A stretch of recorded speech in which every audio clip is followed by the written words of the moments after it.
Inside the marble walls of the U.S. Capitol, Congresswoman Jasmine Crockett faces off against Senator John Neely Kennedy over a controversial $900 million federal deal known as Project Phoenix.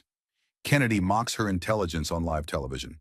But within minutes, Jasmine unveils a buried federal clause, authored by Kennedy himself, that renders the contract blatantly illegal. With undeniable evidence connecting money, influence, and key decisions, the room shifts from laughter to stunned silence.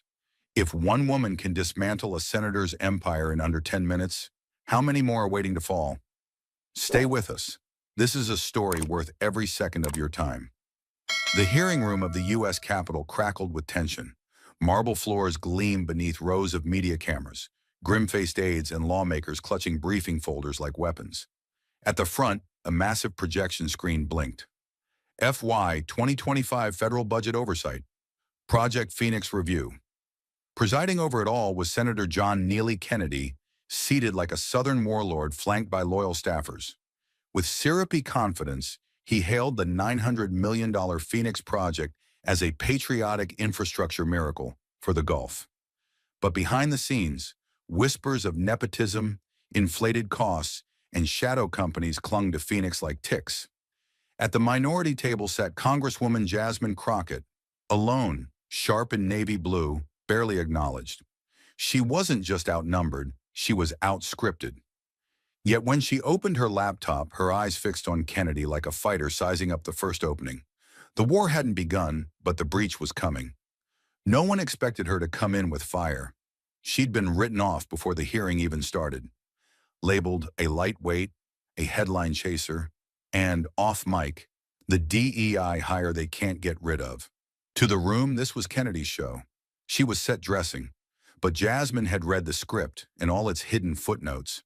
She saw the buried line items, the duplicate payouts dressed as progress, and the redactions cloaked in national security. Project Phoenix wasn't just flawed, it was corruption with a patriotic label slapped on the front. The moment Jasmine touched the keyboard, the temperature in the room seemed to drop, not because of anything she said, but because everyone sensed what was coming. It was the stillness before a storm, the hush before the blade is unsheathed. She leaned forward slightly, the glow of her laptop screen casting a cold hue on her face, making her look more surgeon than Congresswoman. Her tone was precise, almost surgical. "Mr. Chairman," she began, her voice even but edged with steel, "I'm requesting clarification on line item redundancies listed in sections 19B, 22A, and 24F. Allocations labeled as new infrastructure spending, but linked to already funded initiatives from fiscal years 2022 and 2023. Her words hung in the air like static before lightning. On the screen behind her, she queued up a breakdown of the budget lines, project codes, contractor IDs, disbursement dates. It was clean, crisp, irrefutable. Yet the response was anything but. Kennedy didn't even glance at the data. He leaned back slowly, folding his hands across his midsection like a judge at a talent show, a wry grin curling into place before he even spoke. "Miss Crockett," he said, his voice coated in sugar and gunpowder, "if you actually understand the federal budget, then I must be Einstein reincarnated."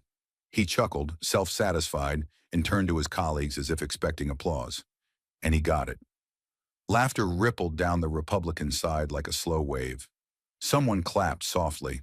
A reporter snorted, jotting the line in the margin of their notes, ready to spin it into a soundbite for late-night pundits.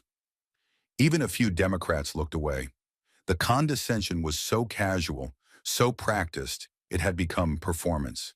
And in that moment, Jasmine wasn't a lawmaker, wasn't a constitutional scholar, or a licensed attorney. She was reduced to a caricature, the outsider who dared to question the script. But she didn't flinch. She didn't break eye contact. And crucially, she didn't respond with anger. Because Jasmine Crockett didn't come to this hearing to prove herself with emotion. She came with proof. Her fingers resumed dancing across the keys, pulling up a second spreadsheet layered in forensic clarity, color-coded, time-stamped, cross-referenced. The screen lit up with duplication flags and contract metadata. Her voice dropped half a register, steady and controlled.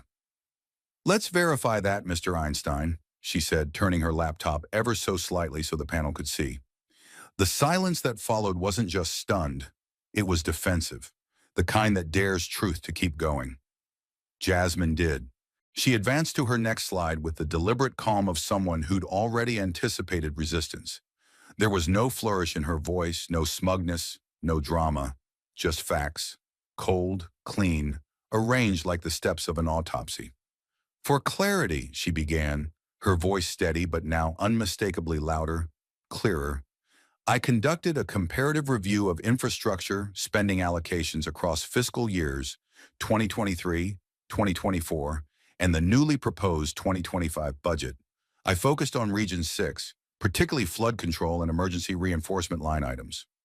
Her hand moved with precision, scrolling through the Excel interface she had personally rebuilt from publicly available PDFs the committee barely skimmed. Her laptop projected onto the massive screen behind her, glowing with green cells, yellow flags, and red danger boxes. As the first slide came into focus, the air in the hearing room thinned. 3 columns labeled by fiscal year. Dozens of matching project codes began populating beneath them. No one moved, but dozens leaned ever so slightly forward, subconsciously. It was the kind of data that couldn't be ignored, even if you wanted to. She zoomed in on one entry, outlining it in a blood-red box. This, she said evenly, is Project Delta 14, officially described as Emergency Bridge Reinforcement, Coastal Evacuation Route 12. She clicked to bring up a detail pane. It appears in the 2023 budget, fully funded at $47.6 million. It reappears in the 2024 budget, this time under a slightly altered description. Same bridge, new code, $46.2 million. Another click. And now again, in 2025, under the name Delta 14A, funded for $49.1 million. For a split second, the room didn't quite register what they were seeing. The numbers were there, the language slightly altered each year, the contractor names swapped like musical chairs. But the geography? Identical. The scope of work? Identical. The project code? Nearly identical. Only the phrasing and paper trail had shifted. Slightly. Cunningly. Jasmine let the silence breathe. Then she delivered the line like a scalpel sliding beneath flesh. We are about to pay 3 times for the same piece of concrete? A wave of unease rippled through the room. Papers rustled. Someone coughed into their hand too quickly. Kennedy didn't speak yet, but his jaw had clenched, and the performative smile he wore earlier was now gone. Jasmine clicked once more. A new document opened. An inspection report. This is the completion certificate from the Department of Transportation, she said, enlarging it. It's dated March 11, 2023. It confirms that the bridge referenced in Delta 14 was fully inspected, reinforced, and passed structural certification 18 months ago. She paused, let it sit. Then, it's done, finished, closed out. Yet here we are, seeing it again, now hidden under new code numbers and vague footnotes. No justification, no explanation. Just a recycled payout dressed in slightly different font. The projection slid to the next page, a string of internal contractor memos she had FOIA'd. A note from a project manager read, per Senator's office request, refile under secondary classification to avoid redundancy flag. Jasmine zoomed in on that single sentence. The phrase hung like a smoking gun. There was no way to explain that away. Not even Kennedy could pretend it didn't mean what it meant. She looked up from the screen and faced the room. Not just Kennedy, but the whole committee. Now I ask you, she said, her voice low but saturated with control, how does a completed bridge reappear in 3 consecutive budgets, under 3 different descriptions, each time with a multi-million-dollar price tag? No answer. Not even the Republican staffers behind Kennedy whispered. The joke was gone now. The show was over. Jasmine took a breath. Not a dramatic one, just the type you take when you've spent weeks holding it in. If this were a mistake, she continued, it would have been caught once, maybe twice, but 3 times, over 3 years, across multiple oversight bodies and budget offices? She shook her head slowly. This isn't sloppiness. It's a system designed to reward those who know how to camouflage theft with procedural language. Then came the slide that changed the temperature in the room permanently. A vendor list. All 3 iterations of Project Delta 14 in 3 years were awarded to 3 separate shell contractors, each owned by the same parent company. The parent company was headquartered in Louisiana. The owner, a longtime donor to Senator Kennedy's Political Action Committee. Jasmine didn't even need to say it. The room connected the dots themselves, but she said it anyway, softly, fatally. 3 different names, 1 bridge, 1 wallet filling up again and again. If that's not laundering taxpayer dollars through paperwork, I don't know what is. The entire gallery behind her sat motionless. A few reporters' fingers fluttered over laptop keys, typing with the mechanical rhythm of disbelief. Even the C-SPAN cameraman zoomed in instinctively. Close on her face, close on the screen, close on the unraveling. Kennedy still hadn't spoken. He hadn't blinked. For a man who'd built a career on one-liners, he now found himself on the receiving end of a sentence he couldn't finish. Jasmine finally leaned back. She looked neither triumphant nor vindictive, only tired. Tired of being told to sit down. Tired of being underestimated. Tired of seeing accountability treated like a sideshow. She glanced once more at the budget slides, those quiet columns of numbers that had tried to hide betrayal in plain sight. Then she looked at the committee, each member still silent, still stunned. "We don't need another bridge," she said. "We need to stop paving over corruption and calling it infrastructure."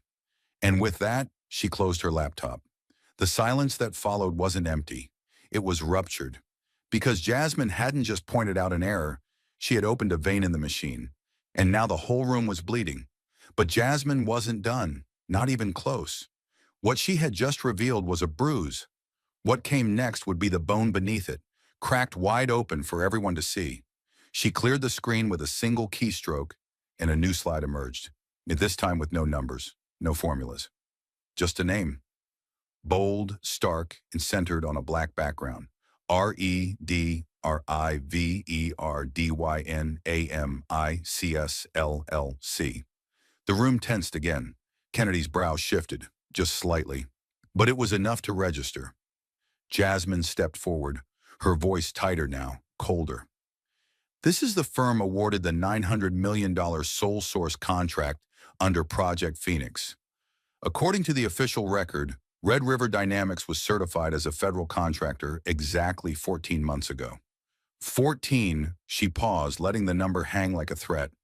That's just 2 months older than this fiscal year's budget proposal. In fact, it was incorporated 6 days after the preliminary funding language for Phoenix was quietly introduced in committee. Language written by this very chamber. The timeline sharpened into a blade. She turned her gaze directly toward Kennedy. And yet they were deemed qualified to handle a near-billion-dollar federal project? No one answered. She didn't expect them to. Another click, another slide. This one showed the Red River Dynamics LLC Articles of Incorporation. Public records Jasmine had pulled directly from the Louisiana Secretary of State's office at 3:17 a.m. 2 weeks ago. "Here's where it gets interesting," she said, scrolling slowly through the document. The company lists a single principal, Barrett Crane. She tapped the name. A man with no prior experience in civil infrastructure, no military engineering background, no federal contract history. But what he does have, she paused, switching slides again, is a marriage license. The room stiffened. Up on the screen, a wedding photo faded in beside the incorporation record. Barrett Crane, arm in arm with Caroline Monroe. Jasmine didn't need to narrate the next part. She did it anyway, so there'd be no misunderstanding. Caroline Monroe is the daughter of Thomas Monroe. Mr. Monroe is one of the top 5 political donors to Senator Kennedy's campaign PAC. In the last 24 months, he's funneled $2.3 million into various state-level dark money groups and $250,000 directly to the senator's war chest. A ripple passed through the room, faint but real. Something in the audience exhaled. Something in Kennedy shifted again, his fingers tightening around the edge of his chair. But Jasmine wasn't reading body language anymore. She was reading receipts. She brought up a final slide. 3 payments, each time-stamped and linked directly to the campaign's PAC, each one falling within 10 days of Kennedy's statements in support of Phoenix at various closed-door budget meetings. "It doesn't stop at family ties," she said. "These are time contributions. These are patterns, not coincidences. This is money moving just before policy does." The silence inside the hearing room had transformed. It wasn't just shock now. It was recognition of what had always been happening, of how far someone had finally gone to pull back the curtain. Jasmine stepped back from the screen, the glow casting sharp shadows across her face. "So let me ask again," she said, voice controlled like the click of a loaded chamber. "How does a company barely old enough to rent office space win a $900 million contract with zero competition, zero track record, and a direct family tie to a sitting U.S. senator?" Her question didn't need an answer. It was already screaming through every square inch of the room. But Jasmine hadn't come merely to connect dots. She came to detonate the lie at its legal root. The setup was over. What came next would make denial impossible. She tapped once, and the chamber lights dimmed slightly as the screen behind her shifted. The spreadsheets vanished. The payment charts disappeared. In their place appeared a black slide with a single white block of text, centered and unblinking, as if carved in stone. Section 14.3, Federal Appropriations Integrity Clause, 2021. There were no graphics, no photos, no dollar signs, just the law, plain, brutal, unforgiving. She stood to the side now, her silhouette outlined by the glow. Her voice came steady, like a judge reading from a sealed indictment. "This clause was passed into law 3 years ago as part of the 2021 Federal Appropriations Oversight Package." She clicked again. The clause zoomed in, enlarged for all to see. "No federal contract exceeding $10 million shall be awarded to any corporation, entity, or registered vendor less than 24 months in continuous operation." Her finger pointed to the line slowly, like it was radioactive. "This is not a suggestion. It's federal law. Clear, specific, binding." She walked 2 steps forward. The sound of her heels echoed off the marble like gunshots in a vault. Then she turned back toward the committee, her tone low but rising in voltage with each word. And it was not just supported, it was authored by the man sitting at the head of this hearing, Senator John Neely Kennedy. The projection shifted again. Now it displayed a scan of the original congressional bill. Kennedy's name circled in red at the bottom, like a signature carved into steel. She let it sit there. Let the room read it. Let Kennedy stare at his own handwriting. "He called this amendment a safeguard," Jasmine continued. "He told the American people it would stop sweetheart deals and insider manipulation." Her voice dropped now, heavy with the gravity of betrayal. "He told us this would protect the taxpayers from political favors, disguised as federal contracts." She stepped back, letting the screen dominate the space behind her.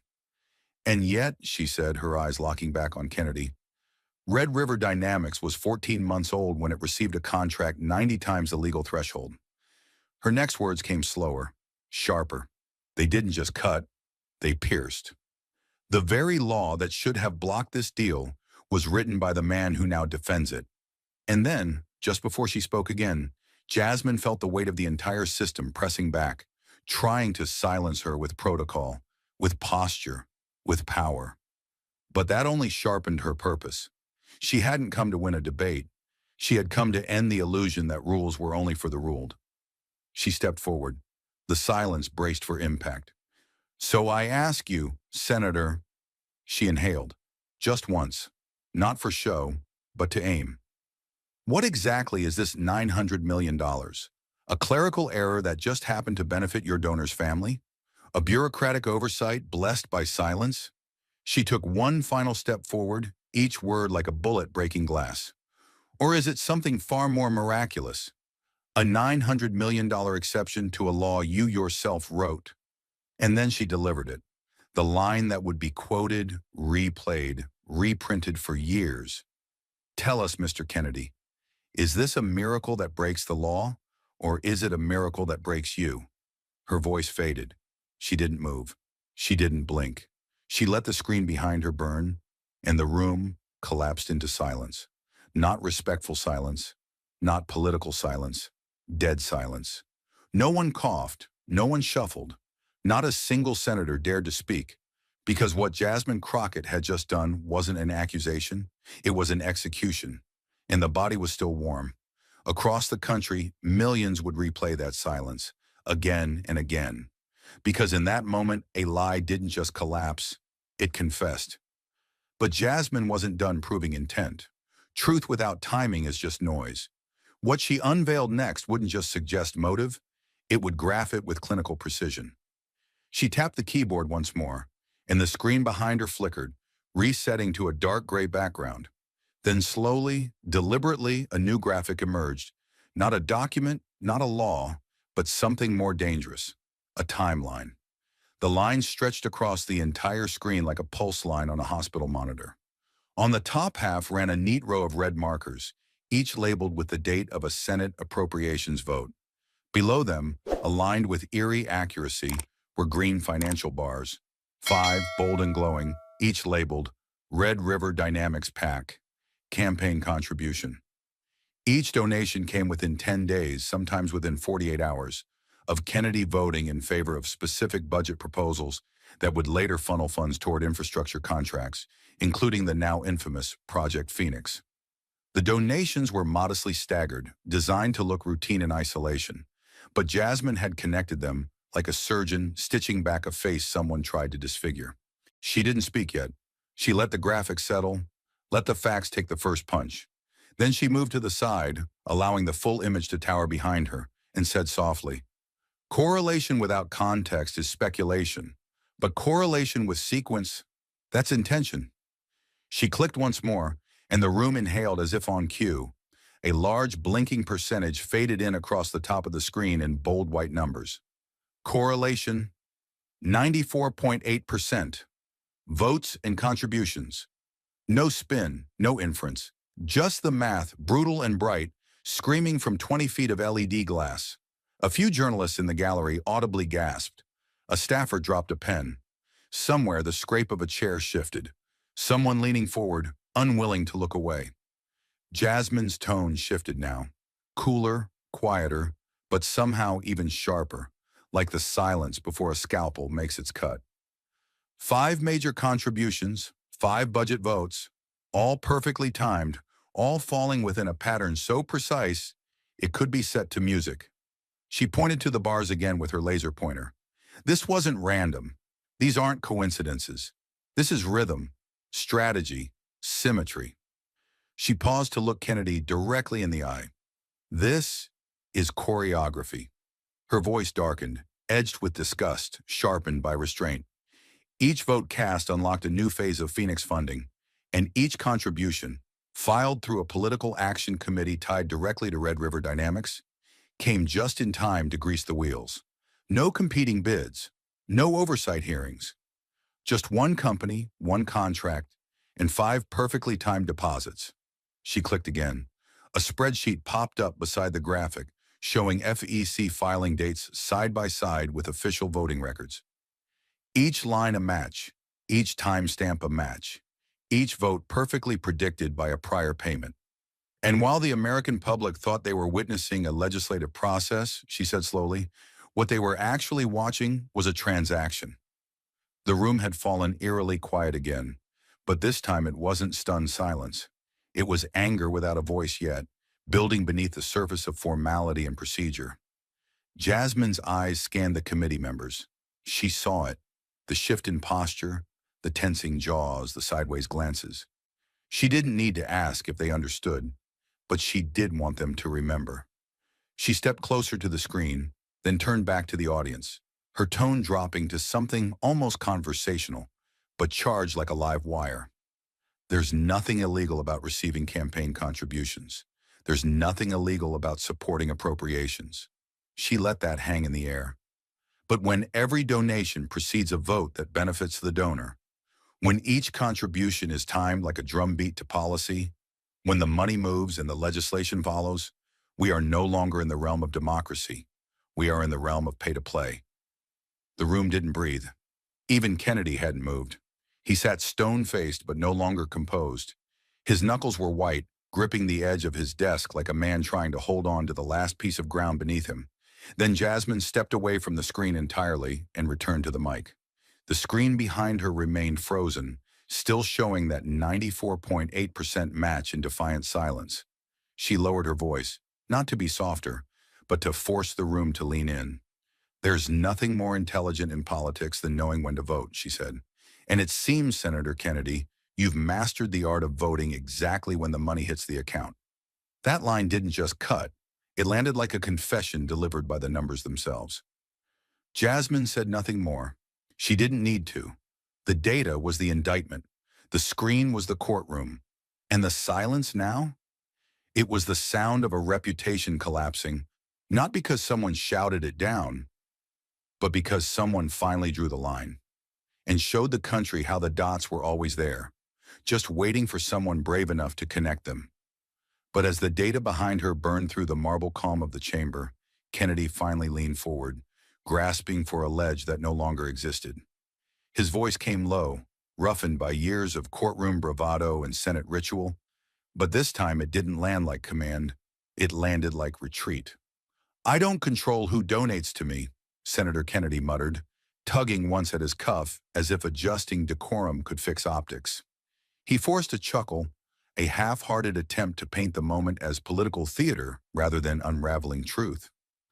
"People send checks all the time," he added, lifting his gaze only briefly.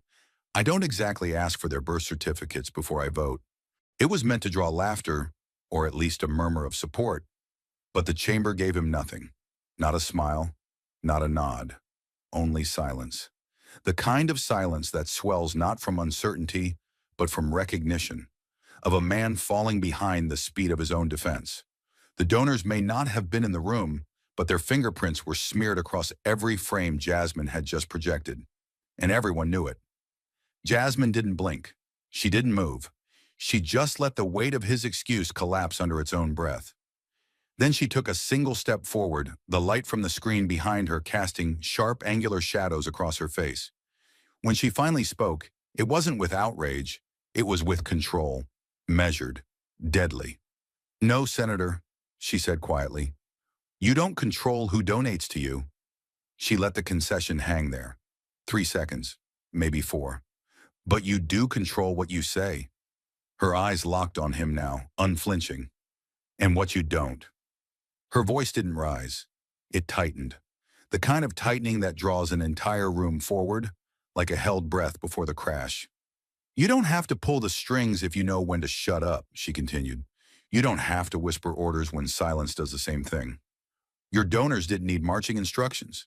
They just needed confirmation that you wouldn't ask questions while the money moved." She stepped aside slightly, motioning back to the screen still frozen with the 94.8% correlation glowing like a scar. 5 donations, 5 votes, each one fitting into place like a code. And not once did you raise your hand to say, "Something smells off." Her tone sharpened now, gliding into the edge between reason and fury. You didn't ask who was writing the checks. You didn't ask what they expected in return. You didn't even flinch when the company was 14 months old, had no track record, and was run by the son-in-law of one of your top donors. She turned her full body toward him now, planting herself square in the heart of the room. "You didn't need to rig the game, Senator. You just needed to pretend not to see how it was played." The words struck harder than a gavel, not because they were shouted, but because they were true, and everyone knew they were true. The aides stopped typing. The journalists forgot to blink. Kennedy sat still, but his silence betrayed more than his excuse ever hoped to deflect. "So maybe you didn't ask for that money," Jasmine said, voice like cooled steel. "But you stood very still when it arrived. You said nothing, you questioned nothing, you changed nothing." Then in one final pivot, she drew the last thread tight around his protest. "That's not innocence, Senator. That's complicity dressed in a better suit." In the room, it didn't just fall silent, it recoiled, because the defense had collapsed, and the truth had moved in to take its seat. The silence didn't linger, it transformed. It became weight. And in that weight, power began to shift like tectonic plates beneath marble floors. It began not with chaos, but with stillness snapping. Senator Holloway, a centrist Republican whose name rarely made headlines, slowly rose from his seat, shoulders rigid, lips pressed into a line that meant he had seen enough. "Mr. Chairman," he said, his voice brittle but deliberate, "in light of the evidence presented, I move for an immediate freeze on all Phoenix-related funding until a full ethics and procedural audit is completed." The room jerked to attention. His words were not dramatic, but they were decisive, and they hit like a verdict. Before Kennedy could even raise his gavel in protest, Senator Yvonne Ruiz, Democrat, fierce and unapologetic, leaned in, her eyes narrowed to steel. "I second that motion," she snapped, "and further demand this committee initiate a full inquiry into financial entanglements between the senator's office and entities tied to Red River Dynamics." The lines weren't blurred anymore. They were crossed, and now no party flag could protect him from what was no longer partisan. It was prosecutorial. The hearing room twisted into a new kind of silence, not stunned, but activated. Several aides began flipping through briefing folders with the urgency of people who suddenly realized they were sitting on political dynamite. Others pulled out their phones, texting at a pace that suggested collapse or coverage, depending on which side they served. Kennedy opened his mouth, but all that escaped was a soundless breath, like a man watching the rope he once held snap strand by strand. Across the gallery, news cameras zoomed tighter, angling to catch the full scale of a man outnumbered, not by votes, but by facts. Jasmine didn't speak. She didn't move. She didn't have to. Her truth now spoke through the voice of senators who, moments earlier, had dismissed her as noise. But Jasmine hadn't just made herself heard. She'd weaponized the truth until it became contagious. Outside, Washington cracked open. The first banner ran across major networks like a thunderclap. Breaking, Jasmine Crockett uses Kennedy's own legislation to expose $900 million Phoenix scandal. Within minutes, the second followed. Bipartisan revolt erupts after explosive hearing. Kennedy under fire for financial conflicts. And then came the third. Phoenix project suspended.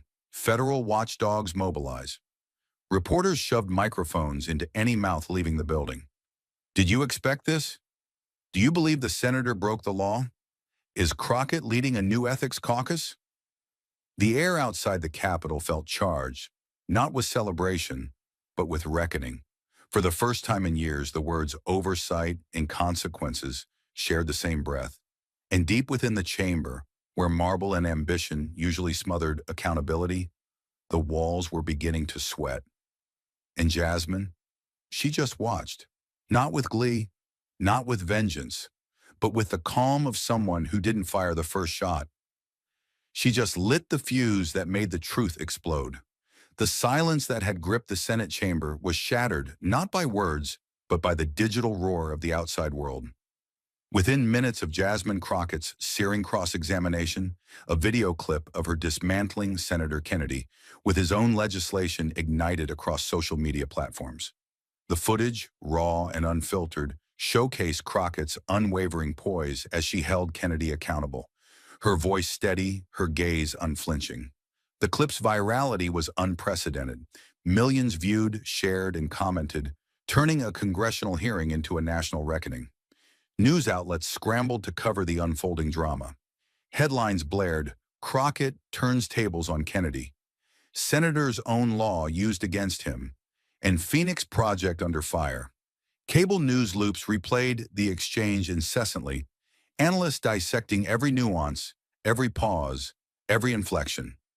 Editorials praised Crockett's tenacity, labeling her a rising star and a beacon of accountability in a murky political landscape. The public, galvanized by the spectacle, demanded more than just commentary. They sought action. Grassroots movements mobilized with astonishing speed. Online petitions sprang up, amassing tens of thousands of signatures within hours, all calling for a comprehensive audit of every budget allocation Kennedy had supported. Town halls and community forums buzzed with discussions, citizens voicing concerns over potential systemic corruption. Social media campaigns under hashtags like #AuditKennedy and #Justice for Taxpayers trended nationwide, reflecting a collective demand for transparency and reform. In the corridors of power, the atmosphere was palpably tense. Senators from both sides of the aisle convened in hushed meetings, the usual partisan lines blurred by the gravity of the situation. Calls for Kennedy's resignation grew louder, some colleagues distancing themselves, others openly criticizing his actions. The Senate Ethics Committee announced a preliminary review, signaling the potential for formal investigations. Kennedy, once a stalwart figure, now appeared isolated, his political future hanging in the balance. Amidst the turmoil, Jasmine Crockett remained composed. She declined numerous interview requests, letting her actions speak louder than any soundbite. Her office released a brief statement. Accountability is not optional, it's a duty. Supporters lauded her integrity, while detractors struggled to mount a coherent defense. In a political climate often marred by obfuscation, Crockett's clarity cut through, resonating with a populace weary of excuses. As the days progressed, the ripple effects of the hearing continued to unfold. Legislative aides reported an influx of calls and emails from constituents demanding oversight and reform. Think tanks and watchdog organizations began compiling reports, scrutinizing past appropriations linked to Kennedy. The Phoenix Project, once heralded as a flagship initiative, now faced suspension pending further review. The momentum for change, ignited by a single moment of truth, showed no signs of abating. In the annals of congressional history, few moments have resonated as profoundly as Jasmine Crockett's confrontation with Senator Kennedy. It served as a stark reminder of the power of accountability and the impact one determined individual can have in challenging the status quo. As the nation watched, a new chapter in political discourse unfolded, one where transparency triumphed over obfuscation and justice over complacency. And yet, what good is clarity if it dies in silence? The crowd stood, but the air between them was heavy, like history itself holding its breath. Jasmine's hands trembled slightly at her sides, not from fear, but from restraint. This was the moment every sleepless night had led to, every funeral attended in silence, every letter never answered. But she didn't raise her voice. She lowered it, like a conductor before the final movement. "You stood for the dead," she began softly. "Now stand for the living." A murmur rippled, but it wasn't noise. It was awakening. She walked down from the stage not with swagger, but with sacred weight. Her eyes didn't scan the crowd for agreement. She looked for the ones who were unsure, the ones gripping the edge of belief, the ones who hadn't spoken because they didn't know if it mattered. She spoke to them now. They tell us to move on, to stop blaming podcasts, to stop blaming disinformation. But moving on without accountability isn't healing. It's surrender. Behind her, the screen came alive. It was no longer charts or faces. It was mirrors. Real people holding real photos. Ruby, a father who died in Kansas, a teacher from Baltimore, a daughter who still kept the last voicemail from her mother who refused treatment because of what she saw online. If we don't hold the architects of this deception accountable, then we've learned nothing. And if we've learned nothing, they'll do it again. Different virus, different lie, same result. Jasmine raised a tablet above her head, one file open. This is draft legislation, the Digital Transparency and Truth Act. No music played, no banners unfurled, but something seismic cracked through the silence. It demands full disclosure of financial ties for public health content. It criminalizes targeted disinformation campaigns during national emergencies. It gives the FTC the teeth it was stripped of years ago. It makes truth, for once, legally defensible. And then, her voice hardened, it doesn't ban speech. It bans manipulation. It doesn't silence dissent. It silences profit-motivated deceit disguised as dissent. The crowd murmured louder now, some unsure, some ignited. Don't clap. Don't repost. Don't hashtag. Demand this from your lawmakers. Show up. Call them. Corner them. Tell them Ruby mattered. Tell them you remember the cost. She didn't wait for applause. She turned, began walking. But the camera followed. And the audience, suddenly, wasn't just in the room. It was in living rooms, on sidewalks, on hospital break rooms, on the back steps of churches, across the country, across all the places where grief had long since gone quiet, but never cold.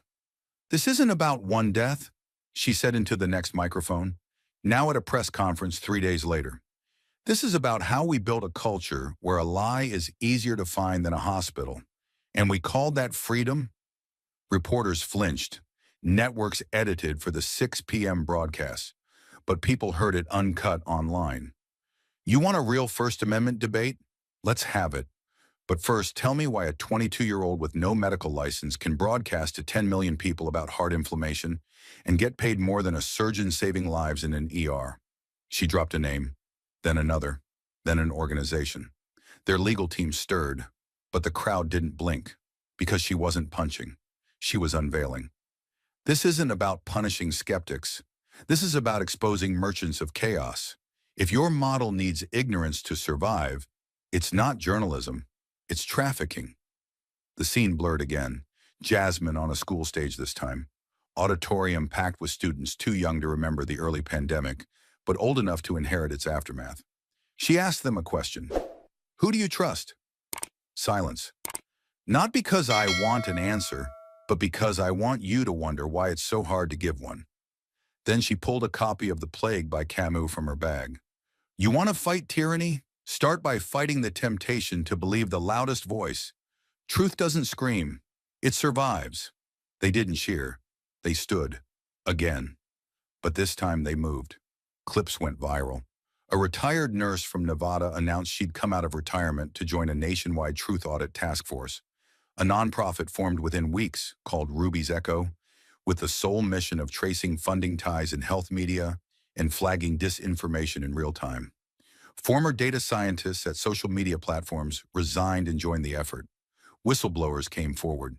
A father in Indiana set up a website titled Last Words Unheard, where families could submit the final texts or voicemails of loved ones lost to vaccine denial. It crashed within 2 hours due to demand.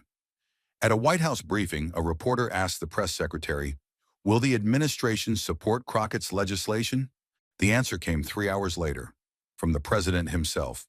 "The truth is under attack, and we need new armor." Jasmine didn't celebrate. She didn't appear on every talk show. She didn't publish a memoir. Instead, she went to Ruby's old church, sat in the back pew, listened to the organ, and prayed not for peace, but for stamina. Because the real war hadn't ended. It had just been named. The silence that had gripped the Senate chamber was shattered not by words, but by the digital roar of the outside world. Within minutes of Jasmine Crockett's searing cross-examination, a video clip of her dismantling Senator Kennedy with his own legislation ignited across social media platforms. The footage, raw and unfiltered, showcased Crockett's unwavering poise as she held Kennedy accountable, her voice steady, her gaze unflinching. The clip's virality was unprecedented. Millions viewed, shared, and commented, turning a congressional hearing into a national reckoning. News outlets scrambled to cover the unfolding drama. Headlines blared, "Crockett turns tables on Kennedy," "Senator's own law used against him," and "Phoenix Project under fire." Cable news loops replayed the exchange incessantly, analysts dissecting every nuance, every pause, every inflection. Editorials praised Crockett's tenacity, labeling her a rising star and a beacon of accountability in a murky political landscape. The public, galvanized by the spectacle, demanded more than just commentary. They sought action. Grassroots movements mobilized with astonishing speed. Online petitions sprang up, amassing tens of thousands of signatures within hours, all calling for a comprehensive audit of every budget allocation Kennedy had supported. Town halls and community forums buzzed with discussions, citizens voicing concerns over potential systemic corruption. Social media campaigns under hashtags like #AuditKennedy and #Justice for Taxpayers trended nationwide, reflecting a collective demand for transparency and reform. In the corridors of power, the atmosphere was palpably tense. Senators from both sides of the aisle convened in hushed meetings, the usual partisan lines blurred by the gravity of the situation. Calls for Kennedy's resignation grew louder, some colleagues distancing themselves, others openly criticizing his actions. The Senate Ethics Committee announced a preliminary review, signaling the potential for formal investigations.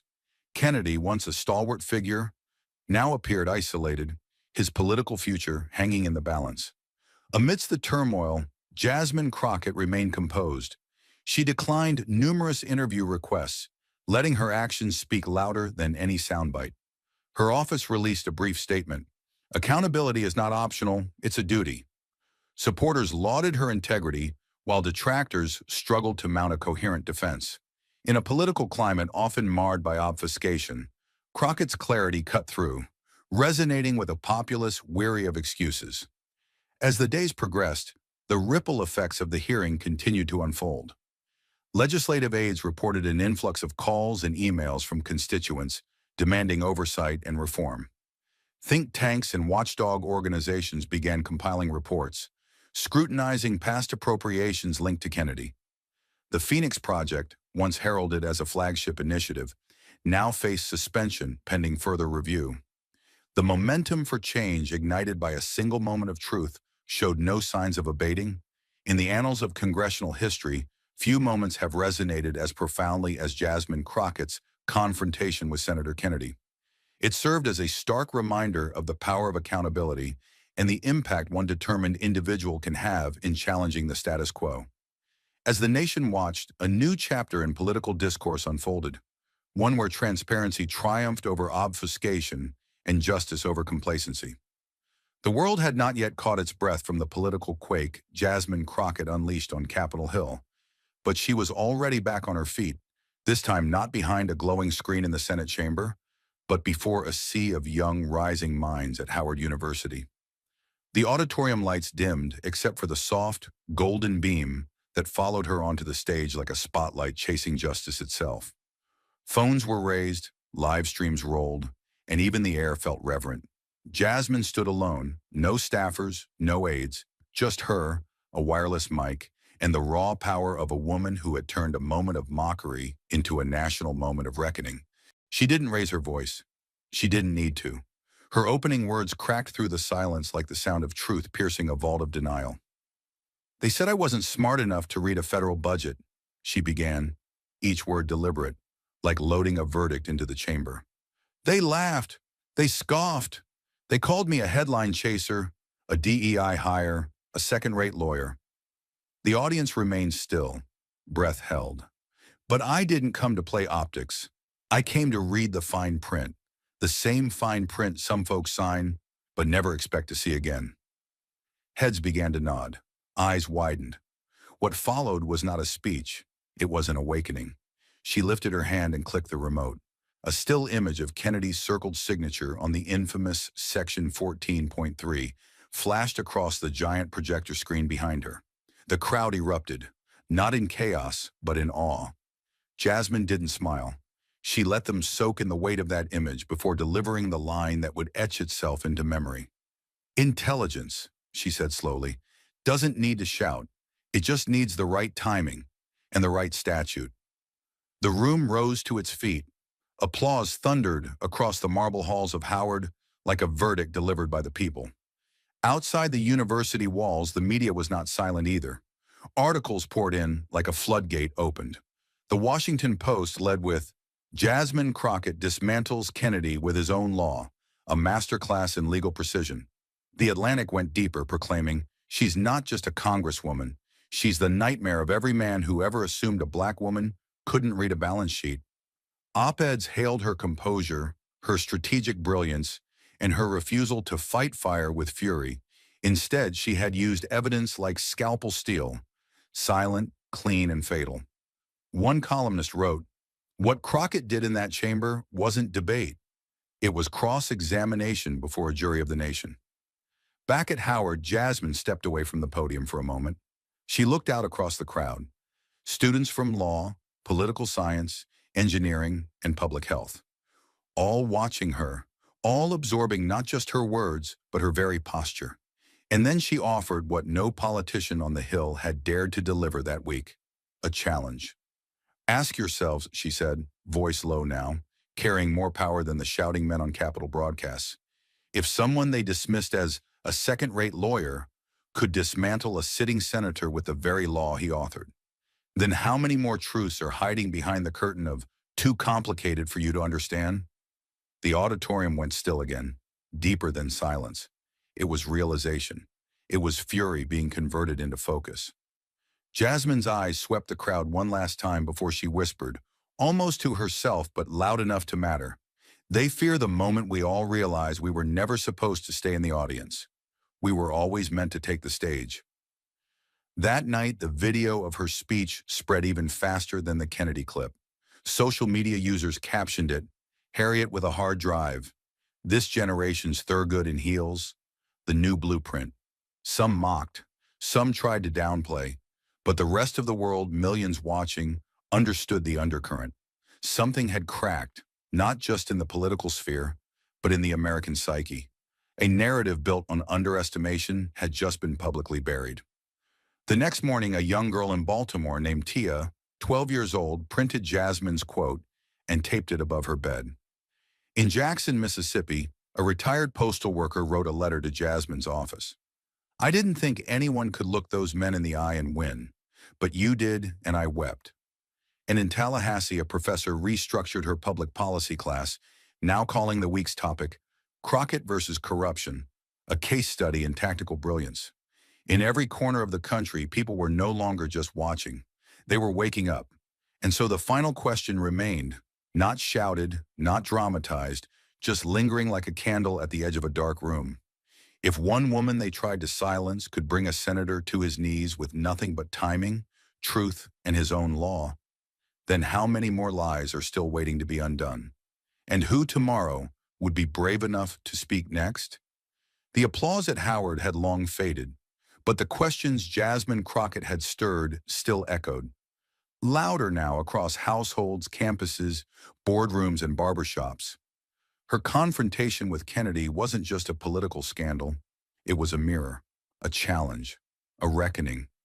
It proved that in a system built to silence certain voices, those voices could still become the force that breaks it open. But even as the headlines praised her precision and the public hailed her courage, Jasmine knew the deeper battle wasn't about one senator or one law. It was about something far more fragile. The soul of belief, the right of the underestimated to rise, the power of silence to speak, and the capacity of truth to survive cynicism. Because beneath the thunder of that capital confrontation lay a quieter, more devastating truth. Jasmine had not simply been fighting Kennedy. She had been fighting the inherited contempt baked into every smirk that dismissed her intelligence, every whisper that questioned her legitimacy, every rule written with invisible ink that says, "People like you don't belong here." She had stood at that hearing table not as a nameplate, but as a warning that the America of excuses, of protected corruption, of hollow civility masking betrayal, was on borrowed time. And it wasn't just Jasmine who felt that fight. It was the single mother working 2 jobs who watched the hearing in her break room and whispered, "Finally." It was the immigrant son studying late into the night, now seeing that policy could be pierced with logic and grit. It was the veterans who'd been promised new roads and clean water, only to find themselves pawns in a contractor's profit scheme. To them, Project Phoenix wasn't a scandal. It was their stolen future, disguised in spreadsheets and campaign donations. Jasmine didn't just expose a lie. She gave their pain a name, and once injustice has a name, it becomes harder to bury. That was the lesson. Justice isn't loud. It's precise. It doesn't always storm the gates. Sometimes it enters the room quietly, opens a laptop, and reveals the ledger of betrayal. But it needs something else, something rarer than outrage. It needs patience, preparation, and the courage to hold your fire until the moment truth lands like a blade. Jasmine didn't retaliate when she was mocked. She waited. She let the data speak. She used their rules, their words, their signatures against them. Because true brilliance doesn't roar, it calculates. And when the time is right, it shatters. This is what the public saw in her. Not just defiance, but discipline. Not just fire, but focus. They saw what happens when someone who was never meant to have a seat at the table builds her own platform and uses it not to scream, but to surgically dismantle the very lie that tried to erase her. Jasmine's journey was never just about proving she was smart. It was about showing what happens when a system finally underestimates the wrong woman. And in that moment, America saw itself. Not the version draped in slogans or wrapped in polished speeches, but the version it often tries to ignore. Unequal, cynical, rigged. But also the version that could still be corrected, still be humbled, still be held accountable, if only enough people dared to do what Jasmine did, study the truth in silence, and then speak it with precision. In the weeks that followed, her image became more than viral. It became viral proof. Proof that you didn't need a dynasty to deliver justice, that you didn't need a donor network to challenge a throne, that sometimes the most dangerous person in the room is the one they forgot to fear. And so, a generation watched, not to be entertained, but to be emboldened, not to cheer for spectacle, but to learn the anatomy of a reckoning. Because in the end, Jasmine Crockett didn't just dismantle a budget. She dismantled an illusion that the powerful are too untouchable, too protected, too clever to ever fall. But fall they did, not to fury, not to noise, but to facts. And that is the lesson no one can spin. Not Kennedy, not the donors, not the pundits. Because once truth is spoken with clarity, there's no unhearing it. And so, as Jasmine stood in front of those students, as the nation rewatched the footage, as the lawmakers read the polling shifts and the headlines piled in, one final question hovered in the air like a match above dry grass. What would happen if more people like her stopped waiting to be invited and simply arrived with the truth in hand? That, in the end, is the real fear of the powerful and the real hope of the rest. The storm Jasmine unleashed didn't end in that marble hearing room. It spilled into the streets, into living rooms, into hearts. But her greatest victory wasn't toppling a senator. It was waking up a nation that had forgotten how to fight. The morning after Jasmine Crockett's final words echoed through the chamber like a cannon blast, the headlines were unrelenting. Crockett versus Kennedy, the law turned inside out. A senator cornered by his own statute. One clause, one woman, one collapse. But outside the glare of cameras and op-eds, something far more powerful was taking root. Not in Washington, but in Tulsa, in Oakland, in Louisville, in schools and barbershops and bus stops, places that had long been used to watching history, not writing it. Now they felt it beating inside them, and Jasmine knew it. She didn't walk out of the Capitol to applause. She walked into a battlefield, one where the next victory wouldn't be won by legal citations, but by human conviction. Her voice had punctured the armor of indifference, but the wound needed to be kept open long enough for change to seep in. 1 week later, she took the podium again, not under oath, not flanked by political theater, but in a cracked auditorium at Howard University. No cameras, no makeup crew, just students, teachers, janitors, and a few community leaders who had walked 5 miles to hear her speak. The air was heavy with curiosity and something else, belief, brittle and newborn. She didn't start with a greeting. She started with a sentence that cut like a scalpel. Intelligence doesn't shout. The room hushed. It waits, it studies. It speaks once, and only once, when the moment is so precise, the lie can't breathe. Gas flickered from the corners. She didn't pace, didn't wave. She stood still, a silhouette of calm fury. That moment came, she continued, when a senator who thought I couldn't read watched me read his legacy back to him. Word for word, law for law, until the room stopped breathing. The crowd erupted, not in noise but in stillness, a kind of reverence only felt when truth hits bone. But Jasmine wasn't here to be admired. She was here to ignite. She clicked a remote, and behind her, a screen flickered on. Not with photos or headlines, but with a map of America. Red dots glowed at every site where public money had been funneled into suspicious contracts. Phoenix wasn't an outlier. It was a prototype. And her voice didn't tremble as she said, "There are 1,000 more. 1,000 cities with bridges paid for 3 times. 1,000 Red River dynamics with different names.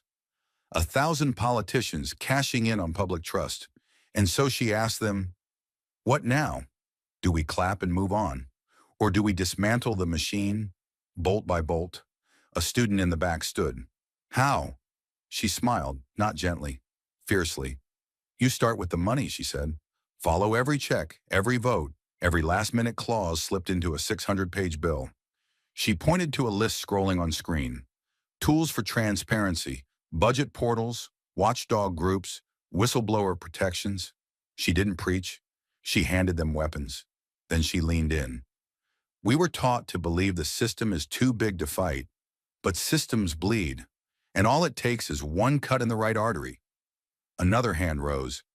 "But we're not in Congress." "No," she said, "but Congress is in you, your tax dollars, your silence, your voice. You can flood their inboxes, crash their hearings, organize your streets. You can vote in the school board that teaches your children how this works. You can break the myth that power is distant, because it's not. It's standing right here, in your shoes." The crowd rose, not for her, for themselves. And then she issued her call, not a plea, not a slogan, a warning laced with fire. "If you do nothing, they'll keep building bridges to nowhere, burying your futures in cement poured by their donors." She let the silence sink its teeth in.